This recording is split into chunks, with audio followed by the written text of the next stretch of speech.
جب حجاب پردہ غیبت اٹھایا جائے گا، ایک دن وہ آئے گا۔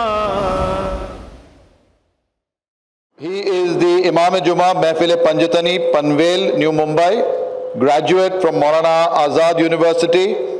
He is an alim from Allahabad University, Adab-e-Mahir from Aligarh Muslim University, graduate from Jamia Imam Amir al-Mu'mineen alayhi salam, Najafi House, Mumbai. His topic, are scholars in touch with Imam Mahdi alayhi salam? He shall be speaking in Urdu. I welcome on stage Hujjatul Islam Maulana Sayyid Ali Abbas Sahab, known as Ummeed Azmi. اعوذ باللہ من الشیطان الرجیم، بسم اللہ الرحمن الرحیم، الحمد للہ علی اہلہ ولعنۃ اللہ علی مستحقہ، اما بعد فقد قال امامنا المہدی علیہ الصلاۃ والسلام، بسم اللہ الرحمن الرحیم، اما الحوادث الواقعہ فرجعوا فیہا الی روات حدیثنا۔ حضرات مومنین، آج کے اس چونکہ بہت مختصر سا وقت ہے ہمارے پاس، اور مضمون جو ہے یہ بہت بڑا ہے، سینکڑوں روایات اور حدیث ہیں۔ میں صرف ایک حدیث اور ایک روایت پر اکتفا کر کے وقت کے اندر، چونکہ 12 ٹاک ہے تو 12 منٹ میں اپنی بات کو ختم کر دوں گا۔ امام کی جو احادیث ہیں، چونکہ ہمارا مضمون اور موضوع ابھی بتایا جا چکا ہے کہ کیا ہمارے علماء اور فقہا امام کے رابطے میں ہیں، اس سلسلے میں بہت سی باتیں ہیں۔ ہمارے متاخرین کے جو علماء ہیں، جس میں سر فہرست شیخ طوسی، ان کا یہ کہنا ہے کہ باقاعدہ ہمارے علماء امام کے رابطے میں ہیں۔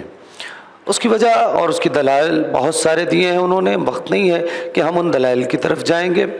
اصل بات جو میں نے یہ حدیث پڑھی ہے امام کی، اس میں یہ ہے کہ امام فرماتے ہیں کہ، اور بہت مشہور ہے، دیکھیے حوالہ جات نہیں دیے جا رہے ہیں یا عربی عبارتیں نہیں پڑھی جائیں گی تاکہ وقت بچا رہ جائے۔ بہت مشہور یہ ہے کہ جب تم مشکلات میں ہو یا اس زمانے میں تم پر کوئی چیز لگے تو تم ہمارے راویوں کی طرف ان معاملات میں مراجعت کرو، ان کی طرف رجوع کرو، ہم ان پر حجت ہیں، وہ تم پر حجت ہیں۔ یہ لفظ حجت بتا رہا ہے کہ یہ امام کے رابطے میں ہیں۔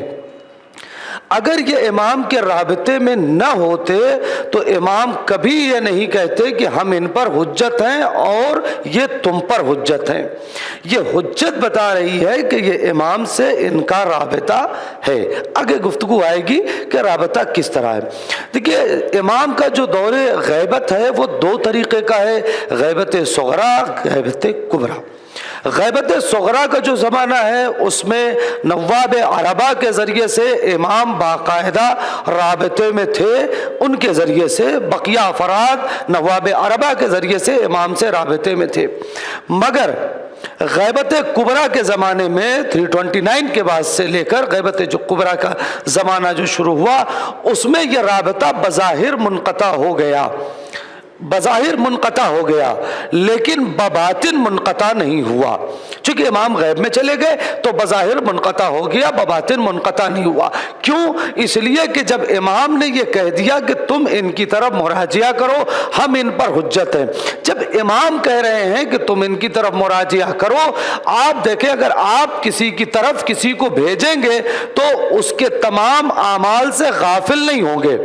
امام نے فرمایا ہے کہ تم ان کی طرف جاؤ، ہم ان پر حجت ہیں، تو اور یہ تم پر حجت ہیں، اس کا مطلب یہ ہے کہ امام ان کے اعمال سے غافل نہیں ہے، امام انہیں دیکھ رہے ہیں۔ ہاں، اس میں یہ کہا جا سکتا ہے کہ ہم جب چاہیں نہیں مل سکتے، مگر وہ جب چاہیں تو مل سکتے ہیں۔ آپ نے اس سے پہلے کی جو تقریر سنی ہے اس میں ولایت تکوینی کے حوالے سے جو گفتگی ہے، اس میں ولایت تکوینی میں یہ چیز آتی ہے، ہم نہیں مل سکتے اس میں، ورنہ وہ حدیث آئے گی جو ہم سے ملاقات کا دعویٰ کرے وہ جھوٹا ہے، تو ہم نہیں مل سکتے ہیں۔ لیکن شیخ طوسی نے لکھا ہے کہ اگر امام کے خاص دوست اور جن پر امام کی خاص نظر کرم ہو، یا امام جسے یہ سمجھے کہ یہ دین میں ہمارا معاون ثابت ہو سکتا ہے، امام اس سے ملتے ہیں۔ ورنہ آپ دیکھیں بہت مشہور توقی ہے امام کی ابو الحسن اصفہانی کے لیے، عقایا ابو الحسن اصفہانی کے لیے، اور وہ توقی باقاعدہ ہے کہ رخص نفسک، اپنے نفس کو اس بات کو تیار کرو، وجلس فی الدہلیز، اور اپنے دروازے پر بیٹھ جاؤ، وقت حوائج الناس، اور لوگوں کی حاجتیں پوری کرو، نحن ننصرک، اور ہم تمہاری مدد کریں گے۔ یہ امام کی توقی جو آقا ابو الحسن اصفہانی کے لیے ہے، نحن ننصرک، ہم تمہاری مدد کریں گے۔ یہ مدد کیا ہے؟ اگر رابطہ نہ ہوتا تو امام کبھی نہ کہتے کہ ہم تمہاری مدد کریں گے۔ یہ امام کا کہنا کہ مدد کریں گے، یہ اس بات پر دلیل ہے کہ امام مدد کرتے ہیں، اور یہ علماء باقاعدہ ان سے رابطے میں ہیں۔ آپ غور فرما رہے ہیں؟ اور اگر نہیں ہوتے تو آج جو دنیا کا نظام چل رہا ہے، یا یہ جو سلسلہ مرجعیت ہے، آپ غور کر رہے ہیں، اگر امام کی نظر کرم نہ ہوتی، امام سے رابطہ نہ ہوتا، تو یہ بالکل بکھر کے رہ جاتا شیرازہ۔ جیسے بعض افراد کا آپ دیکھتے ہیں، چونکہ کوئی ذمہ دار نہیں تھا، کوئی رابطہ نہیں تھا۔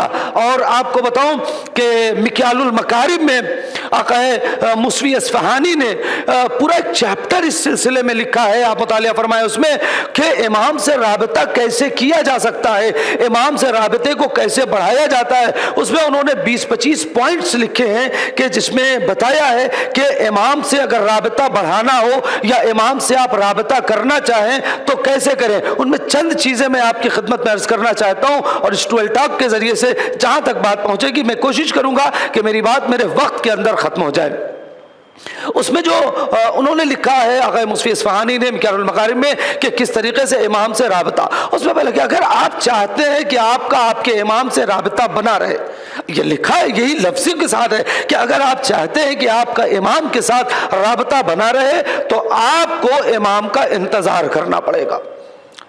انتظار امام سے رابطے کی بہترین دلیل ہے، اس لیے کہ انتظار اسی کا کیا جاتا ہے جس سے ٹچ ہوتا ہے، انتظار اسی کا کیا جاتا ہے جس سے رابطہ ہوتا ہے۔ جس سے رابطہ نہیں ہے آپ ان کا انتظار نہیں کرتے ہیں۔ مثلا آپ اگر یہاں پر لے لیں، بہت سے علماء اس شہر کے اندر ہیں، مگر آپ انتظار اس عالم کا کر رہے ہیں جس سے آپ نے وعدہ لیا ہے آج کے پروگرام کا، جس سے آپ نے آج کے پروگرام کا وعدہ لیا ہے، جس سے آپ پچھلے 1-1.5 مہینے سے رابطے میں ہیں، جس سے 1-1.5 مہینے سے ٹچ میں ہیں۔ ورنہ میں جانتا ہوں کہ ہو سکتا ہے بعض بزرگان یا بعض علماء ان سے زیادہ آپ کے قریب ہوں، لیکن جن سے آپ نے رابطہ کیا ہے آپ ان کا انتظار کر رہے ہیں، تو انتظار ان کا کیا جاتا ہے جس سے رابطہ ہوتا ہے۔ لہذا جتنا انتظار مضبوط ہوتا جائے گا اتنا امام سے رابطہ مضبوط ہوتا جائے گا۔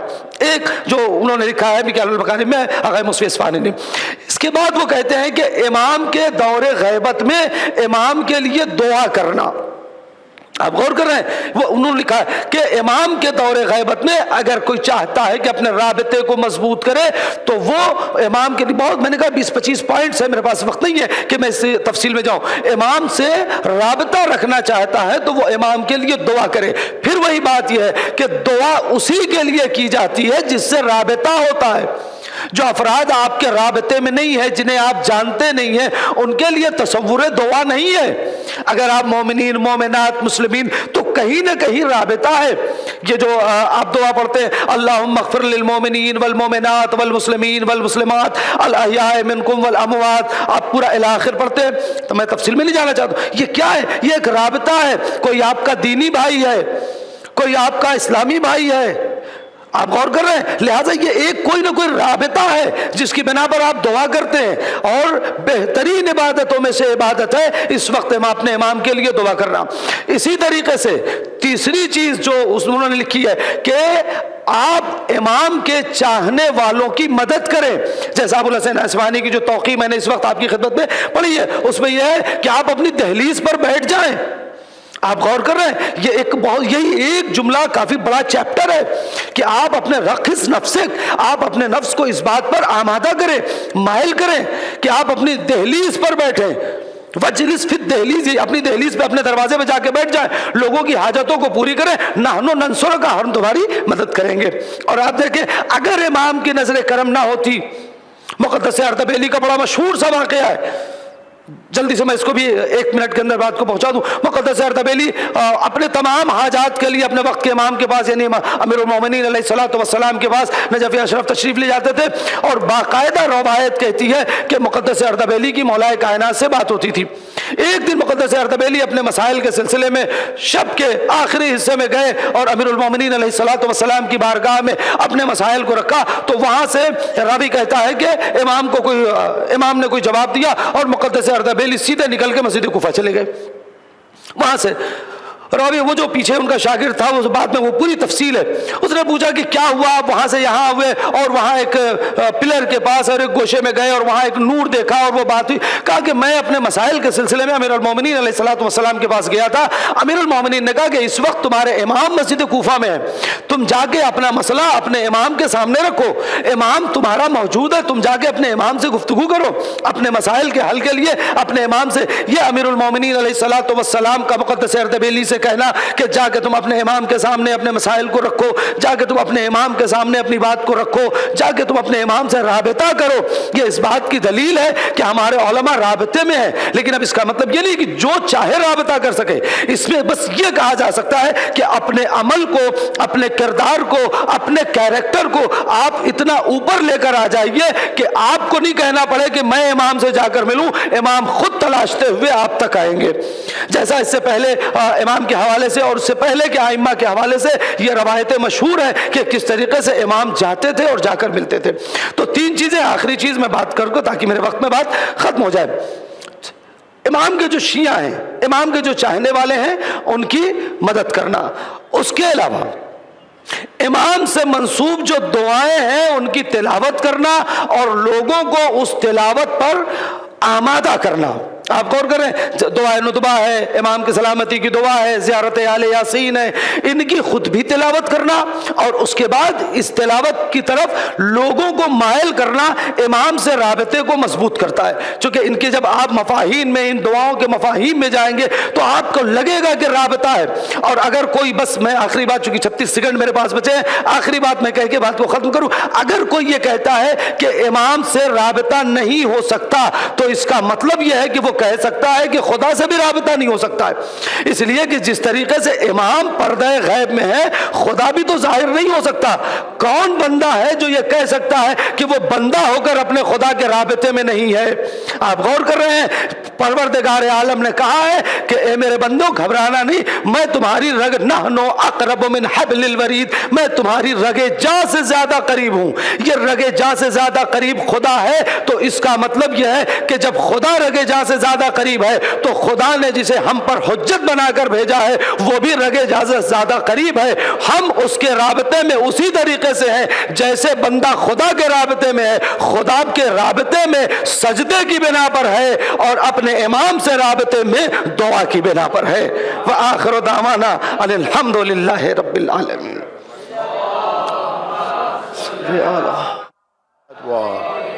جزاک اللہ مولانا صاحب۔ On behalf of 12 Talks, we present a small token of appreciation to Maulana Sahab. Summarizing what Maulana Sahab said, his topic was our scholars in touch with Imam Mahdi alayhi salam. He has quoted some hadith from Imam Mahdi alayhi salam where the Imam has asked the people to connect with the scholars who are then connected with the Imam himself. Maulana Sahab also mentioned that we cannot meet the Imam, but if the Imam alayhi salam wants to meet, he can meet the selected people. How would one connect with the Imam? Maulana Sahab in his speech gave us a few pointers where he said to do intizar, to do dua and to help your brethren. Sadaqallahul Aliyyul Azim.